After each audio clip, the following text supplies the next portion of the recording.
everybody, and welcome to the very first episode of Millennial Mamas. Now, we have been plunged into a whole new world as it pertains to online schooling, and some are sinking and some are swimming. And I just want to be probably a life jacket to help us navigate this new world of online learning. Now, to deal with some misconceptions that we have had over the years as parents, I think that a lot of parents, and I'm not talking about just speculation, but because I worked at a private school for a number of years, I know for a fact that parents, not all, but some, tend to think that the educational success of a child is solely dependent on the teacher, when that is not the case. And as we are seeing today, that the joint effort between the teacher, the student, and the parent is what drives the success of the child's academic journey. Now, some parents, especially those households that have more than one child that has to be engaged in online learning, things can be a bit of a struggle. Now, what I want to do is just to provide some support and just to give us a different perspective on how we should, approach this whole new world. Now, for me personally, it was a nerve-wracking thing to think about my 5-year-old son going off to primary school, right? I mean, to me, I just found that he was just so small and so innocent. And what if this and what if that? And I think all parents have that kind of, nervous breakdown when their children are about to enter into big school. And I was just nervous. I was nervous as hell. And 2020 happened, and coronavirus happened, and lockdowns happened, and quarantine lockdown, and all these things about not going back to school until 2021 happened.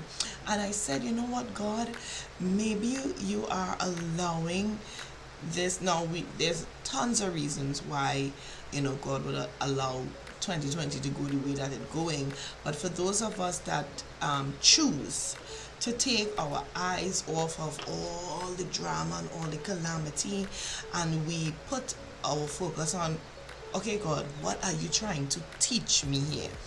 Or what are you giving me time to do here? Listen, I have been home since March with my children, and I must say, as tough as it might be to not be able to go out to work and it's just one salary maintaining the household, one, God has provided and provided greatly for my family and I. Two, the time that I have been afforded to spend with my children these past few months, I can't even explain how awesome that has been. I have gotten to see them grow in ways that I know I would not have been able to witness if they were, at daycare and at school and stuff like that. Yes, having the additional income in the home would be great. But I think what God has gifted me in this time is priceless. And being able to sit with my son through his first few months, or his first term literally, of primary school is epic, to say the least. I am able to help him navigate through this very new academic structure. I am able to help him navigate through all these new subjects. He actually has to do science and social studies and all these cool things, but it's nothing that he has been accustomed to. And while I would love to lay in bed and try to get some extra Z's, not that it will ever happen because of my 2 boys, they don't give me a chance to sleep. The fact that I have to get up and I am able to teach my son responsibility and discipline, and him getting up on time, having his shower, eating his breakfast, getting dressed in his school clothes, Yes, and getting dressed in his school clothes isn't just for fun, but it helps him mentally, psychologically to know that, hey, I am switching from, I'm home, I'm in the physical place of my house, but what I'm about to do is separate and apart from home. It's school. So I've converted a little, well, I convert a little area of the living room every morning just for him and his school. And I am seeing him grow in such immense ways that I am so grateful for this time. Today was a tough school day for him. He had to write the letter A, and listen, he wasn't here for it at all. But I saw him get frustrated and cry, because he was unable to do it at first, and I was able to help him navigate through those emotions. I wasn't able to.